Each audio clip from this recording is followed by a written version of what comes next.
மாணவர்கள் அனைவருக்கும் இனிய நல்வாழ்த்துக்கள். எல்லோரும் நன்றாக இருப்பீர்கள்.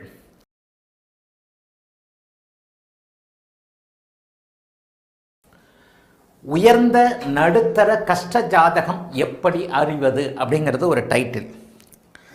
இதை சுருக்கமாக வேற மாதிரியும் சொல்லிடலாம். பலன் அறிவது எப்படி? எல்லாருடைய மனதிலையும் இந்த உண்மையை சொல்லப்போனால் அந்த நட்சத்திர சாரன்றது மூல நூல்கள்லாம் கிடையவே கிடையாதுங்க.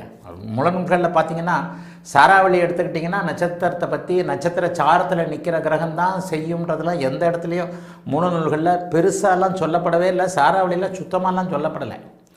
சும்மா இப்போ ஒரு 50 வருஷமாக 100 வருஷமாக பிடிச்சிக்கிட்டு நட்சத்திர ஜாரம் உபகமாக நட்சத்திரத்தில் தான் இருக்குதுன்னு சாஃப்ட்வேர் விற்கிறதுக்காக நான் ஒரு வீடியோவில் சொன்ன மாதிரி கிரகங்கள் எங்கே இருக்கிறது என்பதில் பலன் இல்லை, எப்படி இருக்கிறது என்பதில் தான் பலன். அதை கொஞ்சம் அடுத்தடுத்து வகுப்புகள் நடத்துவோம். இந்த உப நட்சத்திரக்காரர்கள் எல்லாருமே சாஃப்ட்வேர் விற்கிறதுக்காக எந்த ஒரு இடத்துலையும் ஒரு சாஃப்ட்வேரை வச்சு நீங்கள் பலன் சொல்லிடவே முடியாது. சாஃப்ட்வேர் இங்கே தான் இருக்கணும். காம்பினேஷன்கள் அடங்கியது. நட்சத்திரங்களுக்குள்ள ஒரு மண்ணாங்கட்டி பலனும் கிடையாது. அதனால் மாணவர்கள் டைவர்ட் ஆகாதீங்க. ஒரு பெரிய ஹை நிலை அமைப்பு அப்படின்னா என்ன? கையில் ஒரு ஜாதகத்தை பார்த்தோன்னா அதோடைய குவாலிட்டியை சொல்கிறது. எனக்கு ஒரு சம்பவம் நல்லா ஞாபகம் இருக்குது. ஒரு 10 அல்லது 15 வருடங்களுக்கு முன்பாக, 10 வருஷத்துக்கு மேலே இருக்கும். ஏன்னா நான் 2020 டைரக்ட் அப்பாயின்மெண்ட்டை பார்க்குறதில்ல. டைரக்ட் அப்பாயின்மெண்ட்டை பார்க்குறது நிறுத்தியே 6 வருஷம் ஆச்சு. அதற்கு முன்னாடியே ஒருவர் என்னுடைய அலுவலகத்துக்கு வராரு. 2018 அல்லது 19 இருக்கும்னு நினைக்கிறேன். அவர் வருகின்ற பந்தாவே பெரிய பந்தா. ஒரு கிட்டத்தட்ட 10 பேர் உள்ளே வந்தாங்க. அவ்வளோ பெரிய பந்தா. ஒரு BMW காரு. அந்த BMW காரில் வராருன்றது எனக்கு தெரியுது. அவர் சேரை அப்படி எடுத்து போடுறதுக்கு, அவர் உட்கார்றதுக்கு அப்படி எடுத்து போடுறாங்க. அவர் அப்படியே உள்ளே வரும்போதே 10 பேரோட ஒரு படையோடு விட்டு அப்படியே உட்காந்துட்டு ஜாதகத்தை காட்டுறாரு. அவங்க எல்லாம் அப்படியே மரியாதையாக அப்படியே ரூம் விட்டு வெளியே போகிறாங்க. ஒரு பெரிய VIP தோரணை. நான் ஜாதகத்தை பார்த்தோன்னே அவர்கிட்ட நான் முதல்ல ஒரு கேள்வி கேட்டேன். இன்னும் அவர் இருக்கிறார். இன்னும் தொழில்துறை அமைப்புகளில் அவர் இருக்கிறார். டச்சிலையும் இருக்கிறார். எத்தனை கோடி கடனில் இருக்கிறீங்கன்னு கேட்டேன். முதல் வார்த்தை எனக்கு மறக்கவே முடியாது. எத்தனை கோடி கடனில் இருக்கிறீங்க அப்படின்னு கேட்டேன். டபால்னு சேரை கொஞ்சம் முன்னாடி கிட்ட குருஜி நான் தேர்வேனா தேர மாட்டேனான்னு அவர் என்கிட்ட முதல்ல. எங்கள் கன்வர்சேஷன் இப்படி தான் ஆரம்பித்தது. இதை நான் ஏதோ ஒரு வகுப்புகள்லேயே கூட சொல்லியிருக்கிறேன். வருகின்ற பந்தாவை பார்த்து எந்த விதத்திலையும் மயங்காமல் ஜாதகத்தில் என்ன இருக்கோ அதை மட்டும் பார்த்து சொல்லணும் அப்படின்னு சொல்லிட்டு. இப்போ அந்த சோதிக்கிற அமைப்புகள் என்கிட்ட இல்லை. ஆனால் நான் நேரடியாக பார்த்துட்டு இருக்கும்போது சாதாரணமானவனாக நானும் ஒரு கீழ்நிலையிலிருந்து தான், ஜோதிடத்திலிருந்து அப்படியே இருந்து தான் மேலே வந்திருக்கிறேன். இன்றைக்கு ஒரு உயர்நிலையில் இருக்கிற, கிட்டத்தட்ட நிறைய பேர் அணுக முடியாத ஒரு அமைப்பில் இருக்கிற, நிறைய பேர் நேரில் பார்க்கக்கூடிய அமைப்பில். ஒரு மாதம் அப்பாயின்மெண்ட்னா கூட 15-15 நாள் கழித்து கூட பார்த்துருவேன். அந்த மாதிரி டைரக்ட் அப்பாயின்மெண்ட்டில் என்ன செக் பண்ணுறதுக்கெல்லாம் ஆளுங்க வந்திருக்கிறாங்க. மாணவர்களுக்கு இந்த அனுபவம் வரும். அதுக்காக தான் ஒரு முன்னுரையாக நடத்துகிறேன். ஜாதகத்தை கொண்டு கொடுப்பார். ஜாதகத்தை கொண்டு கொடுத்துட்டு என்ன ஒன்றுமே கஷ்டமே இல்லையே அப்படின்லாம் கேட்டிருக்கிறேன். என்னப்பா ஜாதகம் நல்லா இருக்குது, ஒன்றுமே கஷ்டப்படலைன்னொன்னே உம்முன்னு உட்காந்துக்கிட்டு இருந்த ஒருத்தர் அப்படியே சிரிச்சுட்டு கூட்டிகிட்டு வந்தவர் சொல்லலை. நான் குருஜி வந்தவொடனே சொல்லுவார், நல்லா ஜாதகம் தான், கஷ்டப்படாத ஜாதகம் தான். ஆமாங்க, எனக்கு ஒன்றும் கஷ்டம்லாம் இல்லைங்க, எனக்கு ஜோசியத்து மேலே நம்பிக்கை இல்லைங்க, இவர் தான் கம்பல் பண்ணி என்னை கூப்பிட்டு வந்தார், உண்மையிலே எனக்கு ஒன்றும் கஷ்டம்லாம் இல்லைங்க, எனக்கு ஜோசியம் பார்க்குறதுல இன்ட்ரெஸ்ட்டும் இல்லைங்க அப்படின்னு சொன்னார். இது ஒரு சம்பவம். அதற்கப்புறம் ஒரு முறை ஏப்ரல் மாதத்துலேருந்து இந்த பையனுக்கு டைம் சரியில்லையே அப்படின்னு முதல் பலன் ஜாதகம். இதெல்லாம் நேரில் நடந்த விஷயங்கள். ஜாதகத்தை கொண்டு கொடுத்தவொடனே ஏப்ரல் மாதத்துலேருந்து இந்த பையனுக்கு டைம் சரியில்லையே, அது ஜூன் ஜூலை மாதிரி ஒரு 3 மாதம் கழித்து வந்திருக்கலாம்னு நினைக்கிறேன். ஏப்ரல் மாதத்துலேருந்து இந்த பையனுக்கு டைம் சரியில்லையே அப்படின்னோடனே டக்குன்னு அப்படியே ஜாதகத்தை வாங்கிக்கிட்டு, சாரி குருஜி உண்மைதான், ஏப்ரல் மாதம் அவர் இறந்துட்டார் அப்படின்னு சொன்னாங்க. நான் இறந்துட்டதா சொல்லலை, ஏப்ரல் மாதத்துலேருந்தே அந்த பையனுக்கு டைம் சரியில்லையே, சாரி குருஜி அவர் ஏப்ரல் மாதம் இறந்துட்டார். ஆக இந்த மாதிரியாக சில நிலைகளில் பளிச்சுன்னு சொல்லக்கூடிய ஒரு அமைப்பிற்கு மாணவர்களுக்கு இப்போது நான் எடுத்த இந்த உயர்ந்த நடுத்தர கஷ்ட ஜாதகத்தை எப்படி அறிவது, ஒரு ஜாதகத்தை எப்படி அறிஞ்சுகிறது, இது ஒரு மிக முக்கியமான ஒரு விஷயம். அடிக்கடி நான் சொல்லுவது மறுபடியும், அது எந்த லக்கணத்தில் பிறந்த ஜாதகம்ன்றதையும் நீங்கள் கன்ஃபார்ம் பண்ணணும். 4 டிகிரி 3 டிகிரி முனையில் லக்கண முனை இருந்துட்டாலே, 3 டிகிரி 4 டிகிரி முனையில் லக்கண முனை இருந்துட்டாலே கண்டிப்பாக நீங்கள் லக்கணத்தை சந்தேகப்படணும். 12 நிமிடத்திற்கு முன்பு இவர் பிறந்திருந்தால் லக்னம் மாறும் என்கின்ற ஒரு இயல்பான சந்தேகம் கண்டிப்பாக வந்துடணும். ஏன் இதை நீ 10 வருஷத்துக்கு முன்னாடியே சொல்லலையே அப்படின்னு நீங்கள் கேட்டிங்கன்னா, 10 வருஷத்துக்கு முன்னாடி நான் இப்படி பேசலை, இப்போ தான் ஒரு 3-4 வருஷமாக லக்னத்தை பற்றி சந்தேகப்பட்டு பேசிக்கிட்டு இருக்கேன். ஏன்னு சொன்னால் இந்த 10 வருஷத்தில் மறுபடியும் ஒரு 50-60 ஜாதகம் பார்த்ததுக்கப்புறம் சில பல விஷயங்கள் புரியுது. அப்படியே எப்போவுமே ஒரு ஜோதிடனுக்கு ஆயிரக்கணக்கான நூற்றுக்கணக்கான ஜாதகங்கள், எனக்கு ஆயிரக்கணக்கான ஜாதகங்கள், சில ஜோதிடர்களுக்கு நூற்றுக்கணக்கான ஜாதக அமைப்புகள் இருக்கலாம். அப்போ பார்க்க பார்க்க பார்க்க பார்க்க அனுபவம் ஏற ஏற ஏற ஏற சில நிலைகள் தெளிவாக பிடிபட்டு விடுகின்றன. கடந்த 10 வருஷத்துக்கு முன்னாடி நானே பாதகாதிபதி பார்வைன்னு ஒரு வீடியோவில் பேசியிருக்கிறேன். பாதகாதிபதி பார்வை அப்படின்னு ஒரு இதில் ஆர்டிக்கலில் எழுதியிருக்கிறேன் 15 வருஷத்துக்கு முன்னாடி. இப்போ நான் பாதகாதிபதி பார்வைன்னு சொல்லக்கூடாதுன்னு சொல்கிறேன். நிறைய கருத்துக்களை மாற்றிக்கிறேன். வர்க்கோத்தமத்திற்கென்று தனி பலன் இல்லை அப்படிங்கிறது என்னுடைய கருத்தாக இருக்கிறது. வர்க்கோத்தமம் அப்படிங்கிறது நட்சத்திர சாரத்தின் அடிப்படையில் அமையுது. ஒரு வர்க்கோத்தமம் என்றால் என்ன? இது ஒரு சிம்பிள் தான். ஒரு பூர நட்சத்திரம் 2ஆம் பாதத்தில் செவ்வாய் இருக்கிறார்னு வைங்க. பூர நட்சத்திரம் 1ஆம் பாதத்தில் செவ்வாய் இருக்கிறார். அப்போ இந்த இடத்துல என்ன வரும்? ஒரு வர்க்கோத்தம அமைப்புகள், ஒவ்வொரு அமைப்பிற்கும் வர்க்கோத்தம அமைப்புகள் இருக்கு இல்லையா? அப்போ அந்த வர்க்கோத்தம அமைப்புல இங்கே ராசி கட்டத்திலையும் நவாம்ச கட்டத்திலையும் ஒன்றாக இருக்கின்ற கிரகங்கள் பலம் பெற்றவை அப்படின்னு மூல நூல்களில் சொல்லப்படுது. என்ன பலம் பெற்றவை அப்படின்னு சொல்லப்படலை. நானும் வர்க்கோத்தம கிரகம் பெற்றிருக்கிறதுன்னு எழுதியிருக்கிறேன். நானே அம்சத்தில் நீச்சம் அம்சத்தில் உச்சம் என்பதை பற்றி வீடியோவில் பேசியிருக்கிறேன், ஆர்டிக்கல்லையும் எழுதியிருக்கிறேன். புத்தகங்கள் என்ன இருக்குது, தப்பில்லை, அதெல்லாம் நான் மாற்ற போகிறதில்லை. நான் மாறி இருக்கிறேன் என்பதற்காக, நான் முன்னேறி இருக்கிறேன் என்பதற்காக நான் ஏற்கனவே எழுதியது இல்லாமல் போயிடாது. மனுஷனே அப்டேட் ஆகிக்கிட்டே இருக்கணும் தான். இந்த வர்க்கோத்தமம் ராசியிலும் அம்சத்திலும் ஒரு வர்க்கோத்தமத்தில் என்ன பலம், அந்த வர்க்கோத்தம அமைப்பை கணித ரீதியாக சொன்னவர் பலம் பெற்றிருக்கிறது அப்படின்னு தான் சொல்லிட்டு போயிட்டாரே தவிர என்ன பலம்லாம் சொல்லலை. என்னையா கோடீஸ்வரன் ஆயிடுவானா வர்க்கோத்தம பலம் பெற்றவன் அப்படின்னு பார்த்தா அப்படிலாம் சொல்லப்படலைங்க. ஜோதிடத்தில் இந்த மாதிரி நிறைய அரைகுறையாக அப்படியே விட்டு விட்டு போன அமைப்புகள் தான், துல்லியமாக தெளிவாக எதையும் சொல்ல முடியாத ஒரு அமைப்புகள் தான் இங்கே அதிகம். இப்போது நான் சொல்கிற வர்க்கோத்தமத்தையும் நீங்கள் அப்படியே புரிஞ்சுக்கணும். வர்க்கோத்தமம் அஸ்வினி 1ஆம் பாதத்தில் இருந்தால் வர்க்கோத்தமம். மேஷராசியில் அஸ்வினி 1ஆம் பாதத்தில் இருக்கின்ற கிரகங்கள் வர்க்கோத்தம அமைப்பில் எல்லா கட்டத்திலையும் வேற. இந்த அஸ்வினி 1, மகம் 1, இந்த இது 1, அதாவது மூலம் 1ஆம் பாதத்தில் இருக்கின்ற இந்த 3 முனை கிரகங்களை பார்த்தீங்கன்னா அத்தனை வர்க்க சக்கரங்களிலும் அதே இடத்துல இருக்கும். வர்க்கோத்தமம் என்பது ரவாம்சத்தில் மட்டும் இருக்கிறது. எல்லா கட்டத்திலையும் இருக்கக்கூடிய கிரகம் பெரிய பெரிய அளவில் பாரிஜாதம் கிரிஜாதம் கோபுராம்சம் அப்படி இப்படின்னு போடுவாங்க. ஆனால் அந்த கிரகத்திற்கு கூட என்ன அப்படின்னு கேட்டால் என்ன பலம், ஒரு கிரகம் வர்க்க உத்தமம் பெற்றிருக்கிறது அப்படின்னா என்ன பலம்னு கேட்டால் மூல நூல்கள்லையோ விளக்க நூல்கள்லையோ இல்லை. ஸ்ட்ரென்த்து பலமாக இருக்குது, நல்லா இருக்குது. இது பதிலும் இல்லை. 100 ரூபாய் சம்பாதிக்க கொடுக்குமா, 1000 ரூபாய் சம்பாதிக்க கொடுக்குமா, பலமாக இருக்குன்னா அவனை வாழ்நாள் முழுக்க அந்த கிரகம் நல்லா வச்சிருக்குமா அப்படின்னு கேட்டால் இந்த வர்க்கோத்தமம் பற்றி கூட கண்டிப்பாக பலன் இல்லை. நிறைய விஷயங்கள் இங்கே தேவையற்ற விஷயங்கள். இந்த விஷயத்தை நீங்கள் மாணவர்கள் நல்லா புரிஞ்சுக்கணும். மறுபடியும் சொல்கிறேன், இதை சொல்கிறதுக்கு எனக்கு தகுதி இருக்குது. 50 ஆண்டு காலமாக ஜோதிடத்தை சுவாசமாக கொண்டிருக்கக்கூடிய எனக்கு 1000 லட்சம் தாண்டிய சில ஜாதக அமைப்புகளை பார்த்திருக்கும் பொழுது பலன் சொல்வதற்கு எது தேவை, எங்கே பலன்கள் இருக்கின்றன நட்சத்திர அடிப்படையில். இந்த வர்க்கோத்தமம் கூட நான் நட்சத்திர அடிப்படையில் தானே வருது. இந்த நட்சத்திர பாதத்தில் இருக்கக்கூடிய வர்க்கோத்தம பாதங்கள்னு கொண்டு வருவாங்க. உதாரணமாக அஸ்வினி 1ஆம் பாதத்திலே சந்திரன் இருக்கிறார்னு வச்சுக்கோங்க. நான் ஏற்கனவே சொல்லியிருக்கிறேன் இல்லையா? அப்போ அந்த அஸ்வினி 1ஆம் பாதத்தில் இங்கே இருக்கிறார்.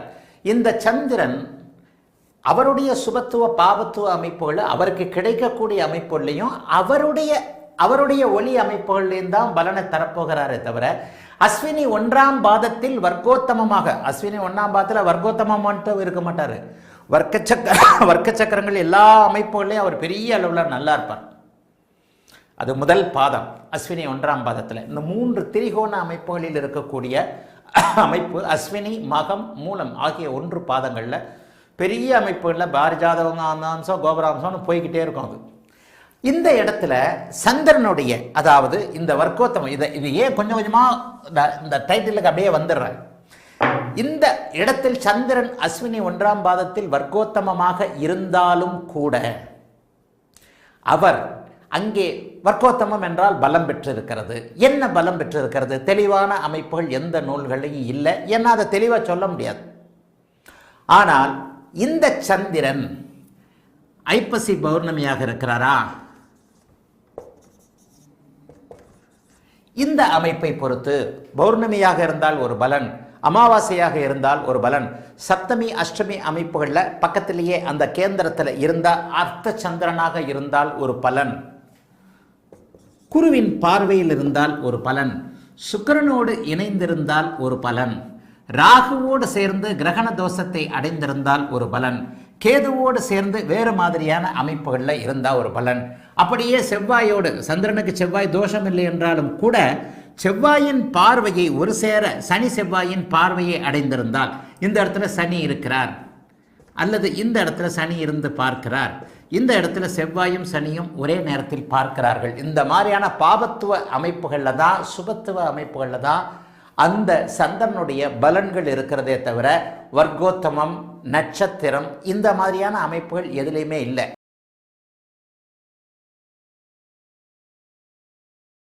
அன்பு மாணவர்களே, ஒரு கஷ்ட ஜாதகம் அப்படிங்கிறது என்ன? கஷ்டம்னா என்னங்க? பொருளாதார கஷ்டம்தான், வாழ்க்கையில் தோற்று போகிற ஜாதகம். ஒரு ரொம்ப பிச்சைக்காரனாக இருக்கிற ஜாதகமும் இருக்குது. 15,000 20,000 30,000 ஜாதகத்தோட. அப்போ கூட லைவில் ஒருத்தர் கேட்டிருந்தார், 23,000 ரூபா தான் சம்பளம் வாங்குகிறேன், போன புதன்கிழமை லைவில் 23,000 ரூபா தான் சம்பளம் வாங்குகிறேன், எனக்கு யாரும் பொண்ணு கொடுக்கல அப்படின்னு கேட்டிருந்தார். நான் உங்கள் ஜாதகத்தை போடுறதுக்கு முன்னாடியே சொன்னேன், 23,000 இல்லை, 2 லட்சம் நீ சம்பளம் வாங்கினாலும் 7 8 கெட்டிருந்தா, 2 7 8 5ஆம் பாவகம் வலுவில்லாமல் இருந்திருந்தா உனக்கு யாரும் பொண்ணு கொடுக்க மாட்டான் 30 33 வயசு வரைக்கும்னு சொன்னேன். நான் சொன்ன மாதிரியே கரெக்டாக ராசிக்கு 7 செவ்வாய், ராசிக்கு 8 சனி, 5ஆம் பாவகம் கெட்டு இருந்தது. அதுதான் உண்மை. 23,000 சம்பளம் வாங்குறதுனால பொண்ணு கொடுக்கலன்னு இல்லை.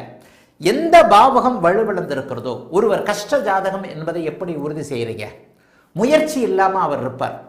இதுவே எனக்கு போரும், ஆண்டவன் கொடுத்தது இவ்வளவே போகிறோம், நான் இவ்வளோதான்ப்பா, இதுக்கு மேலே என்னப்பா. ஒரு பெத்த பிள்ளையே ஒருத்தரை சொல்லுதுன்னு வைங்க, ஒரு பெத்த பிள்ளையே அப்பா நீங்கள் எது செய்யலாம், அதெல்லாம் நீங்கள் பண்ணுங்கப்பா, என்னால் முடியாதுப்பா அப்படின்னு சொல்லுவார். அப்போ ஒரு கஷ்ட ஜாதகம் என்பதை வந்த உடனே அடையாளம் தெரிந்து கொள்ள வேண்டியது ஒரு மாணவருடைய ஒரு சர்வ நிச்சயமான கடமை. ஒரு ஜாதகத்துடைய குவாலிட்டியை ஒரு 6-7 வருடங்களுக்கு முன்பாக நான் போட்ட ஜோதிடத்தில் எதை முதலில் பார்க்க வேண்டும், ஜோதிடத்தில் முதலில் எதை பார்க்க வேண்டும்னு ஒரு வீடியோ கிட்டத்தட்ட 6 லட்சம் வியூஸ் போயிருக்கு. கண்டென்ட் வீடியோ லட்சக்கணக்கில் வியூஸ் போகிறதுன்றது உண்மையிலே ஜோதிட ஆர்வலர்கள் நிறைய பேர் இருக்கிறாங்கன்றதை காட்டுது. அது மாதிரி நீங்கள் ஒரு ஜாதகத்தை எடுத்த உடனே அந்த ஜாதகத்துடைய குவாலிட்டியை எப்படி அறிஞ்சுக்கிறது, இதுதான் ரொம்ப பெரிய விஷயம். ஒரு கஷ்ட ஜாதகம் என்பது எப்படி இருக்கும்? ஒரு கஷ்ட ஜாதகம் என்ன? லக்னாதிபதி இருளாக இருப்பார். லக்னாதிபதி இருள் தன்மையோடு இருக்கும். லக்னாதிபதி இருள் தன்மையோடு இருக்கும் பொழுது, இப்போ எனக்கு தெரிஞ்ச ஒருத்தர், கடக லக்னத்தையே போடுறேன், என்னுடைய சொந்தக்காரர் ஒருத்தர்,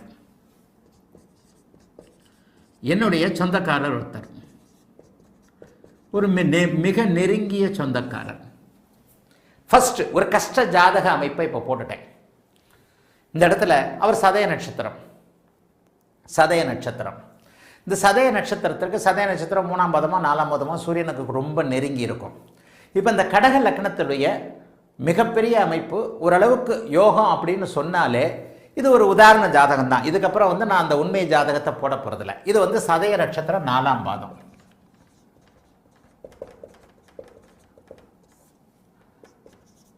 இப்போ அவருக்கு 60 வயதுக்கு மேலே, இப்போ அவருக்கு 60 வயதிற்கு மேலான ஒரு ஜாதகம் இந்த ஜாதகம்.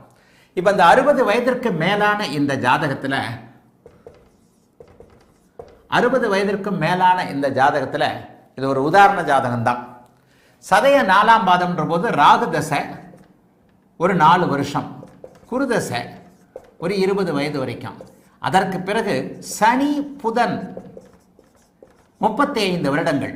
இந்த சனி புதன் 35 வருடங்கள் என்ன அமைப்பில் இருக்கும் அப்படிங்கிறத, இதுதான் ஒரு கஷ்ட ஜாதகம். ஒரு ஜாதகத்தை பார்த்த உடனேயே இது தேரும் தேராது அப்படிங்கிற அமைப்புகளை எப்படி சொல்லுது? பார்த்தவனே சொல்லிடலாம் இது தேராது. இதுவரை இவனுடைய நெருங்கிய உறவினர். இவர் திருமணத்திற்கு பிறகு ஒரு 2-3 வருஷத்திலேயே மூளையில் உட்கார ஆரம்பிச்சிட்டார். அப்போ இவருக்கு 60 வயசுனா பார்த்துக்கங்க, என்னை விட 1 வயசு 2 வயசு மூத்தவராக இருப்பார். என்னுடைய நெருங்கிய உறவு பெண்ணை திருமணம் செய்திருக்கிறார். இவர் திருமணம் பண்ணும்போது எனக்கு என்ன வயசு இருக்கும்? 25லேருந்து 30 வயசுக்குள்ளே இருக்கும். நான் 20 வயதிலிருந்தே ஜாதகம் ப்ரெடிக்ட் பண்ண ஆரம்பிச்சிட்டேன். இவர் என்னுடைய அத்தை பெண்ணை, என்னை விட மூத்த என்னுடைய அத்தை பெண்ணை திருமணம் செய்திருக்கிறார். எங்கள் அத்தைகிட்டையும் மாமாகிட்டையும் நான் சொல்கிறேன், எங்கள் அத்தைகிட்டையும் மாமாகிட்டையும் இதெல்லாம் வந்து ஏன் அப்படி சொல்கிறேன்னா, நான் ப்ரெடிக்ட் பண்ணது 30-35 வருஷத்துக்கு முன்னாடி. இந்த ஜாதகர் மாறவே இல்லைன்னா அப்படியே தான் இருக்கிறார். இவர் வந்து ஒரு 1963, 62, 63 பிறந்திருப்பார்னு நினைக்கிறேன். 63 அல்லது 64 பிறந்திருப்பார். இந்த ஜாதகம் என்னை விட மூத்த என்னுடைய அத்தை பெண்ணை திருமணம் செய்திருக்கிறார். இவருக்கு நான் ஜாதகம் பார்க்கும்போது எனக்கே ஒரு 30 வயசு தான் இருக்கும், 30 வயசுக்குள்ளே தான் இருக்கும், அல்லது 25 வயசில் இருப்பேன். நான் என்னுடைய அத்தை மாமாவிடம் இவருடைய ஜாதகத்தெல்லாம் கேட்டு வாங்கி, அப்போ எங்கள் ஊரில் இருந்த ஒரு ஜாதகத்தை பார்த்துட்டேன் கிட்டத்தட்ட அப்படின்னு சொல்லும்போது அதெல்லாம் நான் வாங்கி இவருக்கு பொண்ணு கொடுக்க வேண்டாம், இவருக்கு பொண்ணு கொடுக்க வேண்டாம். ஏன் அப்படின்னு சொன்னால் இவர் ரொம்ப வாழ்க்கையில் கஷ்டப்படுவார், முன்னேறவே மாட்டார். இவர் அப்போ மளிகை கடை வச்சுருந்தார். திருமணத்தின் போது ஒரு மளிகை கடை வைத்திருக்கிறார். இன்னும் சிறிது காலத்திற்கு பிறகு இவர் பெரிய அளவில் கஷ்டப்படுவார், வேண்டாம். இவர் வந்து மனம் சரியில்லாதவர், இந்த வார்த்தையை நான் அப்படியே சொன்னேன். இவர் வந்து ஒரு மனம் சரியில்லாதவர், எல்லாத்துக்கும் இல்லை, பையன் ரொம்ப காமாக இருக்கிறான், ரொம்ப அமைதியாக இருக்கிறான், ஊர்லலாம் விசாரிச்சிட்டோம், மளிகை கடை இருக்குது, இந்த மாதிரி வந்து அமைதியான பையன், நல்ல பையன்தான் அப்படின்னு சொல்கிறாங்க. இல்லைங்க, இவர் வந்து எந்த விதத்துலேயும் தன்னம்பிக்கை இல்லாதவர், இவர் வந்து பொண்டாட்டி பிள்ளையை விட்டுட்டு போயிடுவார் அப்படின்னு எங்கள் அத்தை மாமா கிட்ட, என்னுடைய சொந்த அத்தை, எங்களுடைய அப்பாவுடைய கூட பிறந்த அக்கா கிட்ட நான் இதை சொல்கிறேன். இப்போ யாருமே உயிரோட இல்லை, எல்லாம் இறந்துட்டாங்க. 30-35 வருஷத்து கதை. நான் சொன்னதைப் போலவே திருமணமாகி 3 அல்லது 4 வருஷத்தில் இவர் பொண்டாட்டி பிள்ளையை விட்டு போயிட்டார். இன்னும் இருக்கிறார். டைவர்ஸ்லாம் அந்த காலத்தில் டைவர்ஸ் எல்லாம் கிடையாது. 2 குழந்தைகள். இவர் ஒரு ஊரில் இருக்கிறாரு, என்னுடைய உறவு பெண் இன்னொரு ஊரில் இருக்கிறாங்க. குழந்தைகள் வளர்ந்து பெரியாளாகி இன்னைக்கு போய்கிட்டு இருக்கிறாங்க. ஆனால் நான் சொன்னதைப் போலவே அச்சு பிசகாமல் அது நடந்தது. இது கஷ்ட ஜாதகம். இதை வந்து கஷ்ட ஜாதகம்னு சொல்கிறத விட தரித்திர ஜாதகம்னு சொல்லிடுவேன். அந்த வார்த்தையை உபயோகப்படுத்தக்கூடாதுன்றதுக்காக இது கஷ்ட ஜாதகம்னு சொன்னேன். அதாவது லக்னத்தை சனி பார்த்து, லக்னாதிபதி அமாவாசைக்கு அருகே உட்கார்ந்து, ராகு கேதுக்கள் 2ஆம் இடத்தோடு தொடர்பு கொண்டு, 6ஆம் இடத்தோடையே வேற எங்கேயோ குருவும் வந்து அந்த குரு திசை வரைக்கும் தான் அவர் கொஞ்சம் நல்லா இருப்பார். இவருக்கு சீக்கிரமே கல்யாணம் ஆயிடுச்சு. சனி திசை புதன் பக்தியிலையோ, சனி திசை சுக்கிர பக்தியிலையோ, இதில் சனி திசையில் கல்யாணம். ஏன்னா சனி தான் கல்யாணத்தை கொடுக்கணும். சனி திசையில் இவருக்கு கல்யாணம் பண்ணுறாங்க. ஆக இந்த ஜாதகத்தை பார்த்தாலே உங்களுக்கு பார்த்த உடனே தெரியணும்.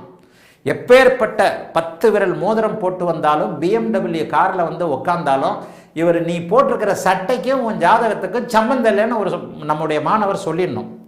அப்படி சொல்கிறதுக்கு முன்னாடி அந்த லக்னத்தை உறுதிப்படுத்தணும்.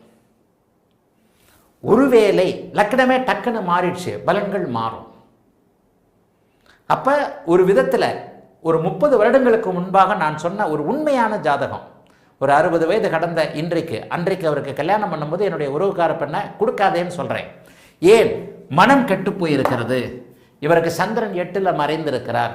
சந்திரன் 8ல் மறைஞ்சு ஏதோ ஒரு அதை விட வேறு ஏதோ ஒரு பிரச்சனை இருக்குன்னு நினைக்கிறேன். அதாவது இந்த சந்திரன் 8ஆம் இடத்தில் மறைந்து, ராகு கேதுக்கள் இங்கே இருக்கும், ராகு கேதுக்கள் இங்கேயோ இருக்குன்ற மாதிரி அதுவும் ஞாபகம். சந்திரன் 8ஆம் இடத்தில் மறைந்து சனி அப்படியே இந்த இடத்த பார்க்குது அப்படின்னோடனே சுத்தமாக வந்து இவர் வந்து மனம் சரியில்லாதவர், இவரால் தன்னம்பிக்கை இல்லாதவராக இருக்கணும். இவர்கிட்ட அதற்கப்புறம் நான் சொன்ன மாதிரியே சில விஷயங்கள் நடந்தபோது மறுபடியும் நாங்கள் ஒரு குடும்ப பிரச்சனையில் போய் பேசும்போது அவர்கிட்ட நான் சில விஷயங்களை அட்வைஸாக எடுத்து சொல்லும்போது, அப்படிலாம் இல்லைங்க, இனிமேல் ஒன்றுத்தையும் செய்ய முடியாதுங்க, வாழ்க்கையில் இனிமேல் நான் தோற்று போயிட்டேன், எல்லாத்துலேயும் இனிமேல் நான் எந்திரிக்க மாட்டேன் அப்படின்னு பேசினார். இன்றைய வரைக்கும் அப்படித்தான் இருக்கிறார். ஆக ஒரு ஜாதகத்தை பார்த்தவுடன் கஷ்ட ஜாதகம், சிலர் முயற்சி பண்ணி தோற்று போவாங்க.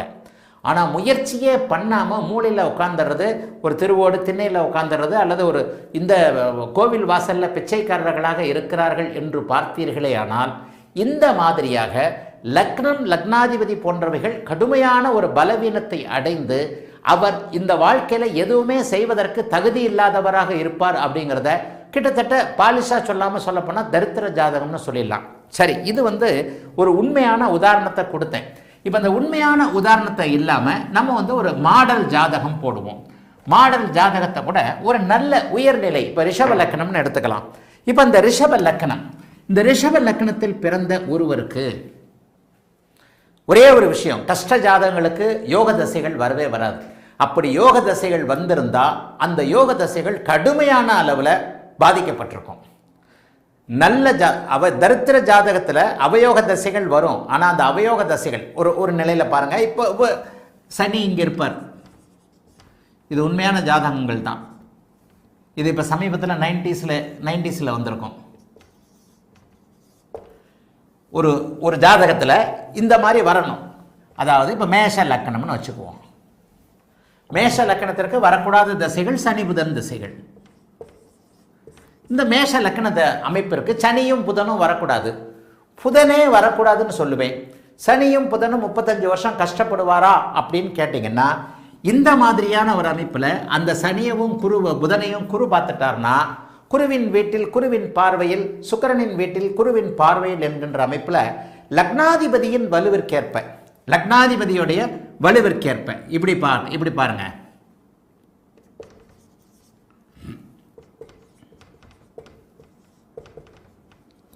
இந்த ஜாதகம் மிக உயர்நிலை ஜாதகமாக மாறிடும்.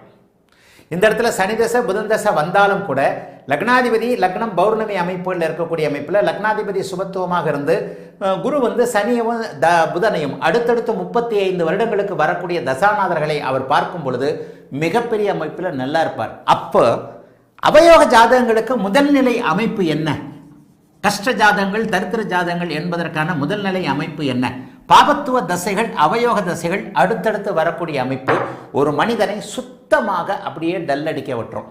லக்னாதிபதியும் பலவீனமாக இருந்தாரே ஆனால், லக்னாதிபதியும் பலவீனமாகி அவயோக தசைகள் வரும் பொழுது ஒரு ஜாதகம் முயற்சியே இல்லாமல் அவர் பாட்டில் கஷ்டப்பட்டுக்கிட்டு இருப்பார். அந்த நேரத்தில் எந்த பாவகம் ஜாதகத்தில் வலுத்திருக்கிறதோ, உயிர் பாவகம் 9 வலுத்திருந்தால் அப்பாவுடைய தயவில் கடைசி வரைக்கும் பிழைப்பார்.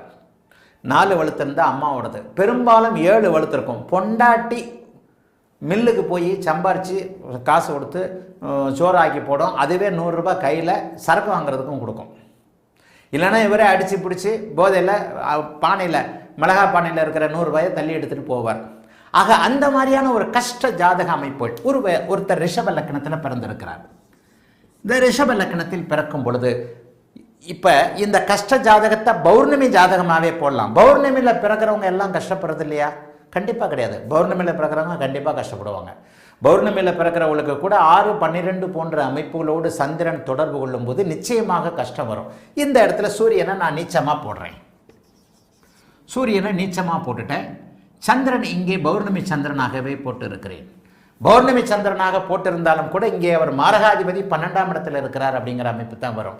சரி, இந்த பௌர்ணமி சந்திரனுடைய அமைப்பில் இவர் பௌர்ணமியில் பிறந்தவர் கஷ்டப்படாமல் இருப்பாரா அப்படின்னு கேட்டிங்கன்னா நிச்சயமாக கஷ்டப்பட்டுத்தான் ஆவார். எல்லா நிலைமைகளையும் ஒரு கஷ்ட ஜாதகத்தை இப்போ போடுறேன் பாருங்க. சந்திரனை சனி பார்த்து, சந்திரனை சனி பார்த்து சுக்கிரன் நீச்சமாகி, சுக்கிரன் நீச்சமாகி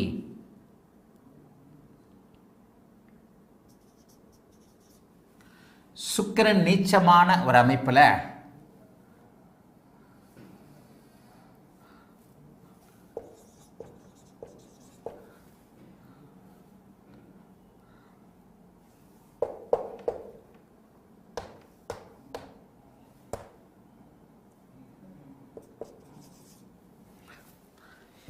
எங்கே ஒரு இடத்துல வந்து கடுமையான பாபத்துவம் பெரிய அளவில் வருகிறதோ, கடுமையான பாபத்துவம் பெரிய அளவில் வருகிறதோ, குருச்செவ்வாயை கூட இப்படியே போட்டுடலாம். லக்னத்தை குருச்செவ்வாய் பார்க்குறார் அப்படின்னா கூட அந்த குருவை சனி, இது நிச்சயமாக என்ன ஆனாலும் சரி.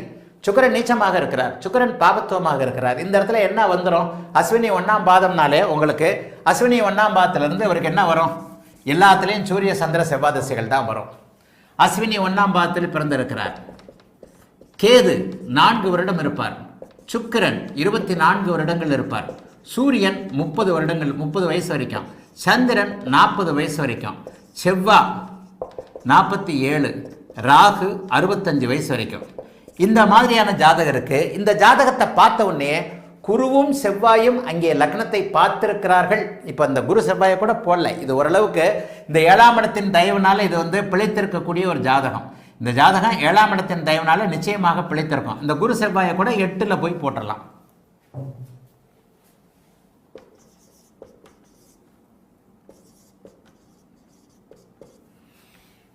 இந்த ஜாதகத்தை பார்த்தீங்கன்னா மேம்போக்காக பார்க்கும்போது பௌர்ணமி யோக அமைப்புள்ள நல்லா பல இருக்குன்னே சொல்லலாம். ஆனால் இந்த ஜாதகர் கண்டிப்பாக கடுமையாக கஷ்டப்படுவார். எப்படி கஷ்டப்படுவார்னு பார்த்தீங்கன்னா, ஒரே நேரத்தில் பௌர்ணமி சந்திரனை சனி செவ்வாய் 2 பேரும் பார்க்குறாங்க, குருவும் பார்க்குறார். ஆனால் சந்திரன் மாரகாதிபதியாகி ரிஷப லக்னத்திற்கு மாரகாதிபதியாகிய சந்திரன் வலுக்கவே கூடாது. துலா லக்னத்திற்கு சூரியன் வலுக்கக்கூடாது, ரிஷப லக்னத்திற்கு சந்திரன் வலுக்கக்கூடாது. இந்த 2 பேருமே லக்னாதிபதியான ரிஷப லக்ன அதிபதியான சுக்கிரனை கடுமையான எதிரிகளாக நினைக்கக்கூடிய, அதாவது சுக்கிரன் அவர்களை கடுமையான எதிரிகளாக நினைக்கக்கூடிய இந்த அமைப்பில் இது வந்து ஒரு கடுமையான பாபத்துவ கஷ்ட ஜாதகம். தசாபுக்திகளின் அடிப்படையில் கேது தசை ஒன்றும் தெரியாத தசை, சுக்கிர தசை 24 வயசு. 24 வயதில் ஆரம்ப காலத்திலே சந்திர அதியோகம் இருக்கத்தான் செய்கிறது. ஆயினும் சுக்கிரனே ராகுவையும் கிட்டத்தட்ட ஒரு நெருக்கமாக போட்டுருங்க. ஒரு 8 டிகிரி 4 டிகிரி 3 டிகிரி 8 டிகிரிக்குள்ளே போட்டுருங்க. அப்போ இந்த இடத்துல சந்திர அதியோகம் இருந்தாலும் கூட கஷ்ட ஜாதகமாக வெளிநாடு வெளிமாநிலம்னு தூர இடங்களில் போய் பிழைக்கக்கூடிய அமைப்பு. தசாபுக்திகளின் அடிப்படையில் சந்திர அதியோகமே இருந்தாலும் கூட சூரியன் நீச்சமாக இருக்கிறார், 6ல் மறைந்திருக்கிறார். சூரியன் நீச்சமாகி 6ல் மறைந்திருக்கின்ற அதே நேரத்தில் சந்திரன் மாரகாதிபதியாகி 12ஆம் இடத்துல கடுமையான பாவத்துவமாக இருக்கிறார். இந்த சந்திர தசை ரொம்ப பெரிய அளவில் நெகட்டிவான அமைப்புகளை கொடுக்கும். அதற்கப்புறம் செவ்வாய் தசை 10ல் உச்சம். செவ்வாய் ஆதிபத்திய விசேஷம் இல்லாத ஒரு கிரகம், ராசிக்கு 10ஆம் இடத்தோடு உச்சனாக இருக்கக்கூடிய இந்த அமைப்பில் அவர் தனிச்சு உச்சமாக தான் இருக்கிறார். ஆதிபத்திய விசேஷம் இல்லாத விரையாதிபதியாகிய செவ்வாய் லக்னாதிபதி பாதிக்கப்பட்டிருக்கின்ற நிலைமையில் எந்த விதமான யோகத்தையும் தரமாட்டார். லக்னாதிபதி அங்கே நேரடியாக பாதிக்கப்பட்டிருக்கிறார். சந்திர அதியோகத்தில் ஓரளவிற்கு உயிர் இருக்கிறது என்றாலும் கூட இந்த இடத்துல நீங்கள் பௌர்ணமியை கூட போடாமல் வேறு மாதிரி பக்கத்திலேயே வேறு மாதிரி கூட போட்டுக்கோங்க. இதோட பேசிக்கை புரிஞ்சுக்குங்கன்னு சொல்கிறேன். லக்னாதிபதி பாதிக்கப்பட்டிருக்கிறார், ராசி பாதிக்கப்பட்டிருக்கிறது, லக்னம் எந்த இடத்துலையும் வலுவாக இல்லை.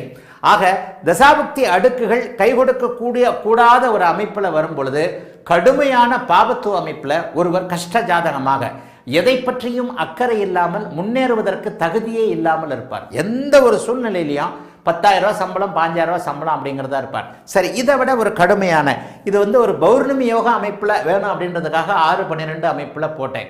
இப்போ இதை விட கடுமையான ஒரு பாபத்துவ ஜாதகத்தை அப்படியே அந்த கஷ்ட ஜாதகத்துக்கு போடுறேன்.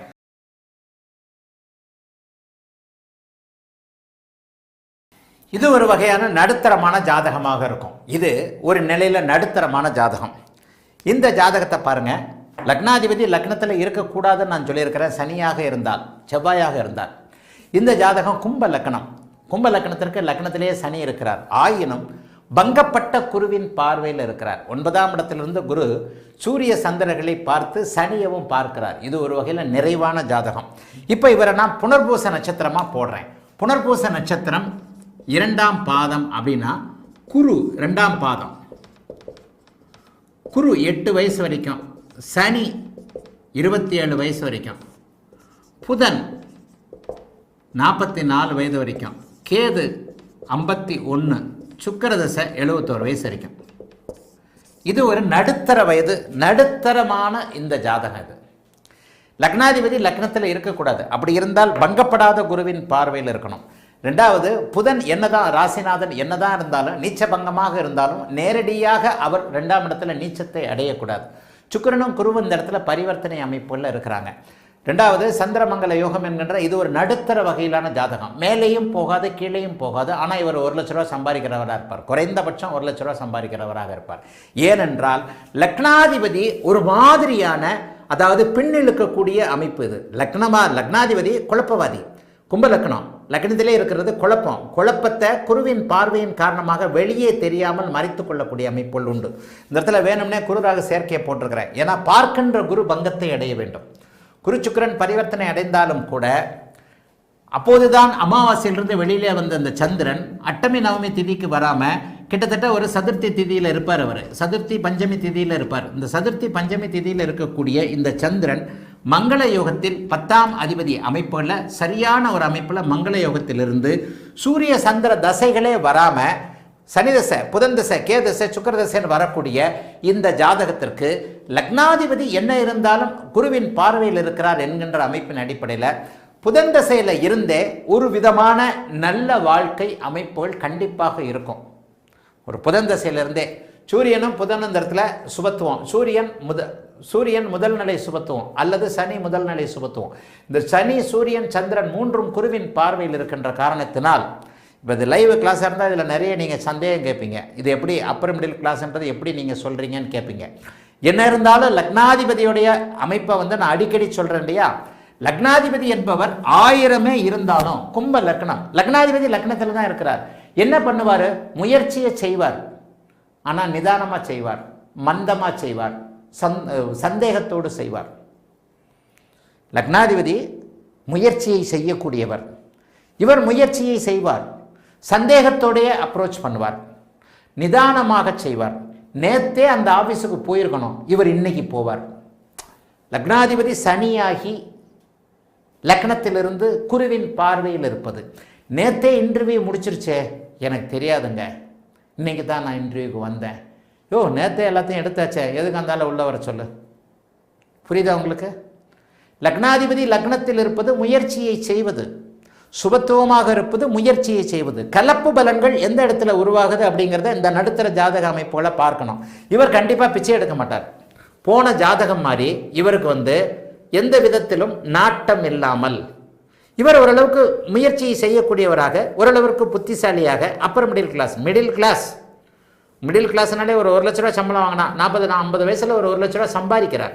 அப்படி வச்சுக்கலாம். ஒரு கடை வச்சிருக்கிறார், ஒரு தொழில் வச்சிருக்கிறார். அதில் ஓரளவிற்கு அவருக்கு வருமானம் வருகிறது, கடனுக்கு தேவையான கடனையும் கட்டக்கூடிய அளவிற்கு வருமானங்கள் வருகிறது. அப்படிங்கிறதாக இந்த இடத்துல நீங்கள் எடுத்துக்கணும்.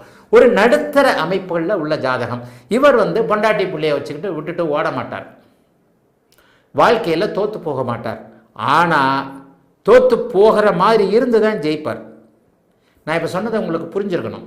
லக்னாதிபதி லக்னத்தில் இருந்தால் அவர் முயற்சி உடையவர். அதே நேரத்தில் கும்பத்தில் லக்னாதிபதி இருந்து கும்பத்திலேயே அவர் சனி இருந்தால் அவர் முயற்சி இல்லாதவர், எல்லாத்துலேயும் பொறுமை நிதானமான வாய்ப்புகளை தவற விடுறவர். ஆனால் இங்கே குறுபார்வை இருக்கே. இப்போது நான் சொன்ன உதாரணம், நேற்றே வர வேண்டிய இன்டர்வியூக்கு என்னங்க இன்றைக்கி வந்திருக்கிறீங்க? இல்லைங்க அந்த பஸ்ஸு ஸ்ட்ரைக்கு, ட்ரெயின் ஸ்ட்ரைக்கு, நேற்று இதில் விழுந்துட்டேன், அடிபட்டுட்டேன், இது பண்ணிட்டேன், இன்டர்வியூ முடிஞ்சிருச்சுன்னு எனக்கு தெரியும், இருந்தாலும் ஒரு சான்ஸ் கேட்கலாம்னு வந்தேன், நான் ஒரு நியாயமான காரணத்தினால நேற்று இன்டர்வியூ அட்டன் பண்ண முடியாமல் போச்சு அப்படின்னு போய் சொல்லி முடிஞ்சிட்ட இன்டர்வியூ, சரி வாங்க உள்ளே வாங்க, என்ன எதனா எம்டி பார்ப்பாருன்னு கேட்போம் அப்படின்னு சொல்லி ஒரு வாய்ப்பை தவற விட்டு அதுக்கப்புறம் இன்னொரு வாய்ப்பில் ஏதோ ஒன்றில் அப்படியே உள்ளே போவார். இப்போ இந்த நடுத்தர வர்க்க அமைப்பிற்கும் லக்னத்தில் பாவர் இருந்து, மந்தன் இருந்து, பொறுமையானவர் இருந்து, சோம்பேறியானவர் இருந்து அவர் குருவால் பார்க்கப்படுவதற்கும் உள்ள வித்தியாசங்களை இப்போது மாணவர்களுக்கு தெளிவாக எடுத்து சொல்லியிருக்கிறேன். ஒரு ஜாதகத்திற்குள்ள ஒவ்வொரு பாவகத்தையும் எப்படி கணிப்பது? இந்த ஜாதகம் உண்மையிலே உயர்நிலை ஜாதகம். எந்த அமைப்பில்? ஒளி கிரகங்களை குரு பார்த்து விட்டாலே அவனை நம்பலாம். ஒளி கிரகங்கள்ன்றது என்ன? சூரிய சந்திர அமைப்பு. இதை நான் நிறைய இடங்களில் சொல்லியிருக்கிறேன்னா, சூரியன் சந்திரன் வலுவாக இருந்தால் என்ன நடக்கும்? அம்மா அப்பா கடையை கொஞ்சம் தேத்திடுவாங்க. அம்மா அப்பா என்ன தேத்துவாங்க? 27 வயசு வரைக்கும் சனி தசை, லக்னாதிபதி தசை. அப்போ அந்த லக்னாதிபதி தசைக்கு என்ன? இந்த நம்முடைய முதல் நிலை சுபத்துவ அமைப்புகளின் அடிப்படையில் இதை வலிமையாக ஃபுல்லாகவே சுபத்துவ கிரகங்களாக வருதா? முதல் நிலை சுபத்துவ அமைப்புகளில் தாயும் தந்தையும் இவருக்கு நல்ல கல்வியை கொடுக்கக்கூடியவர்களாக இருப்பார்கள்.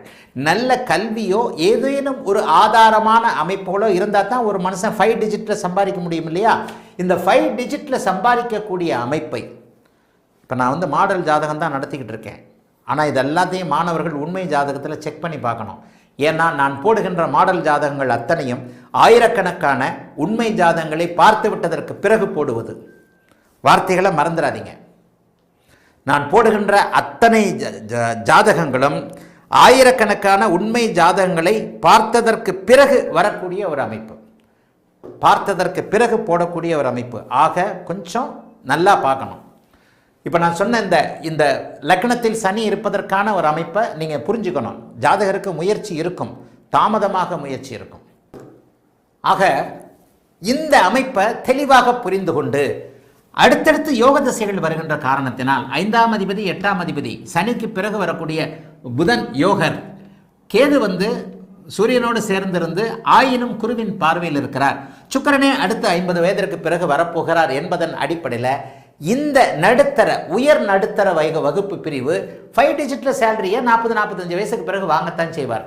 சனி திசை 27 வயது வரைக்குமே ஒரு 30,000 ரூபாய் 40,000 ரூபாய் சம்பளம் போகக்கூடிய அமைப்புகள் கண்டிப்பாக உண்டு. ஏன்னா நான் லக்னம் லக்னாதிபதி இந்த இடத்துல வலுத்து போட்டிருக்கிறேன். லக்னம் லக்னாதிபதி வலுத்து பங்கப்பட்ட குருவால் பார்க்கப்படுகிறார் அப்படிங்கிறது தான் இங்கே மிகப்பெரிய நல்ல அமைப்பு. இன்னொன்று 7ஆம் அதிபதி, அதாவது 10ஆம் அதிபதியும் 6ஆம் அதிபதியும் ஒருவரை ஒருவர் பார்த்து கொண்டிருக்கின்ற அமைப்பு. குறைந்த அளவு சந்திர அதியோகத்தில், சந்திரமங்கல யோகத்தில், இது அதியோகம்னு கூட சொல்ல வேண்டாம், மங்கள யோகம். சந்திரமங்கல யோகத்தில் வளர்பிறை சந்திரன் 10ஆம் அதிபதியை பார்க்கக்கூடிய அமைப்பு. ஏதாவது ஒரு தொழில் பண்ணி பிழைச்சிக்கக்கூடிய ஒரு அமைப்பு, ஏதாவது ஒரு தொழில் பண்ணி பிழைச்சிக்கக்கூடிய அமைப்பு. 6ஆம் அதிபதியும் குரு பார்க்கிறார், 6க்கு 12இல் மறைந்திருக்கிறார். நல்ல கடன்களை தரக்கூடிய ஒரு நிலை அப்படிங்கிறது இந்த ஜாதகத்தை கண்டிப்பாக உயர் வருவாய் பிரிவுன்னு சொல்றோம்ல, 5 டிஜிட், 1 லட்சம் மாசம் 2 லட்சம் சம்பாதிக்கிறார் இல்லையா? இப்போ 1 லட்சம் மாசம் 1 லட்சம் 2 லட்சம்னு நீங்க ஓரளவுக்கு போதுமான ஒரு 3 லட்சம் 2 லட்சம் சம்பாதிச்சிட்டீங்கன்னா 30-40 வயதிற்கு பிறகு உங்க வாழ்க்கையில பெரிய அளவில் கண்டிப்பாக கஷ்டங்கள் இருக்காது. மனைவி சகித்துக் கொள்வார். நீங்களே பெண்ணாக இருந்தால் உங்களை கணவர் சகித்துக் கொள்வார். 2 குழந்தைகளை நீங்கள் நல்லா படிக்க வைக்க முடியும். உங்களை உங்கள் அப்பா அம்மா நல்லா படிக்க வச்சுருப்பாங்க. சனி திசையில் எல்லாமே தசாபுக்திகளுக்கு அடங்கியது. ஜோதிடத்தில் கடைசியாக எங்கே வந்துடணும்னா ஒரு ஜாதகத்துடைய குவாலிட்டியை நீங்கள் தெரிஞ்சிக்கக்கூடிய முக்கியமான டெஸ்டினேஷன் தசாபுக்தி. வாழ்க்கையில் என்ன சம்பவங்கள் நடக்கும் என்பதை கூறக்கூடிய தசாபுக்தி அமைப்புகளின் அடிப்படையில் தான் நீங்கள் எல்லாவற்றையும் துல்லியமாக பார்க்க முடியும். ஆக இது ஒரு நடுத்தர வகை ஜாதகம். இந்த ஜாதகம் வலிமையான ஒரு ஜாதகம். 5 டிஜிட்டில் தான் சம்பாதிப்பார். ஆனால் கோடீஸ்வரன் ஆவதற்கு தடை இருக்கும். கோடீஸ்வரன் ஆவதற்கு தடை இருக்கும். இந்த ராகுவை வேற மாதிரி அப்படியே எடுத்து போட்டு இந்த புதனையும் சுக்கிரனையும் வேற மாதிரி எடுத்து போட்டால் அது கோடீஸ்வரன் உயர்ந்த ஜாதகம்.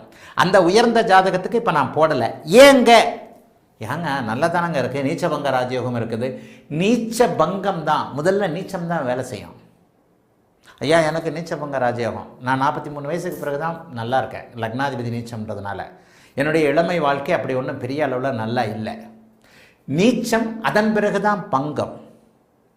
மிகப்பெரிய உயர்நிலை ஜாதகத்தில் நேரடியாகவே கிரகங்கள் ஸ்தான பலத்தோடு இருக்கும், அல்லது நேரடியாகவே மிகப்பெரிய சுபத்துவத்தோடு இருக்கும். இந்த இடத்துல கவனமாக பாருங்கள். நான் குருவையும் ராகுவையும் சேர்த்து போட்டிருக்கிறேன். இந்த இடத்துல நான் லக்னத்தை பாதிக்க விடலை. கஷ்ட ஜாதகத்தில் லக்னம் பாதிக்கப்பட்டு இருக்கிறது. இங்கே நடுத்தர பிரிவு ஜாதகத்தில் லக்னம் பாதிக்கப்படலை, ராசி பாதிக்கப்படலை. ரெண்டையும் குரு பார்க்கறதாகவும் அந்த குரு பங்கப்பட்டிருக்கிறதாக ஒளித்திறனில் குறைந்திருக்கிறதாக காட்டியிருக்கிறேன். அடுத்தடுத்து வரக்கூடிய புதனும் சுக்கிரனும், இந்த இடத்துல சுக்கிரன் பலவீனம் தானே? ஆமாம், நீச்சனுடன் சேர்ந்த உச்சனுக்கு பலவீனம்தான்.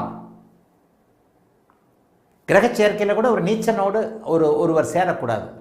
அவர் இங்கே பரிவர்த்தனையாகின்ற காரணத்தினால குருச்சுக்கர பரிவர்த்தனை இருக்கிறது. குருவும் தன்னுடைய காரகத்துவத்தை கொடுப்பார். தன்னுடைய காரகத்துவன்றது என்னங்க? குரு பிள்ளைகளை கொடுப்பாரு, பணத்தை கொடுப்பாரு. நான் தான் ஒரு 1 லட்சம் 2 லட்சம் 3 லட்சம் சம்பாதிப்பார் மாதம்னு சொல்கிறேன் இல்லையா? அது ஒரு நல்ல வருமானம் தானே. குழந்தைகளை ஒரு ஹையர் லெவலில் கான்வென்ட்டில் படிக்கக்கூடிய அளவிற்கு அது ஒரு நல்ல லெவல்.